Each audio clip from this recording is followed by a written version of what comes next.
Hey everyone, this is Steele with Studio Blue, and today we're going to talk about characterization and character development tips.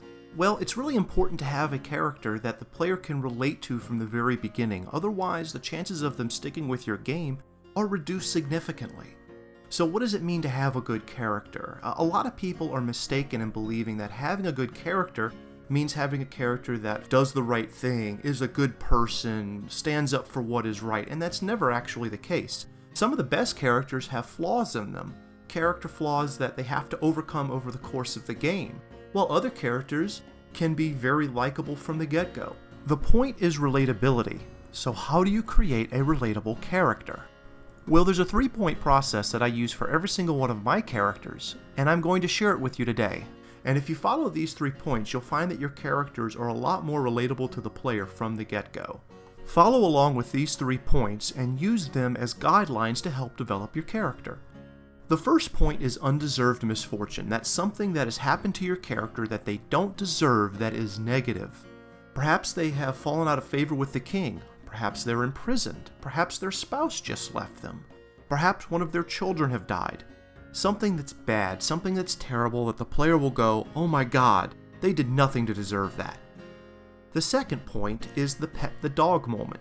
That's something the character does that is very likable and good, even if it's just for one brief moment.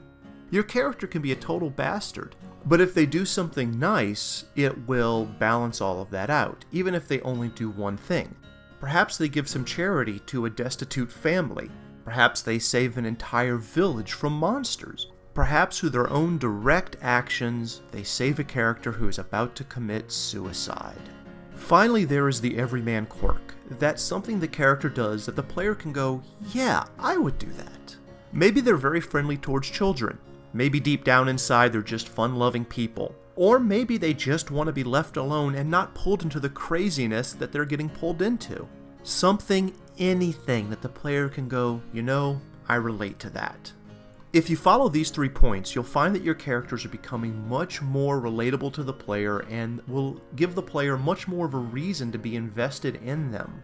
And you don't just want to do this for your protagonist, you want to do this for your secondary, tertiary, all of your characters. Any character that gets any sort of face time with the player, you want to write this down, even if they never actually get that information presented to the player. As long as it's there in the background, influencing the dialogue choices and actions of that character, you will find your NPCs being just as relatable as your protagonist.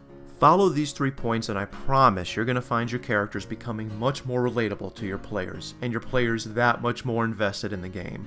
Well, that's all the time we have for today. If you like what you saw, lay the smack down on the like button below, subscribe to our channel, leave a comment in the comments section, contact us over Facebook, Twitter, or Discord, and we'll see you in the next video.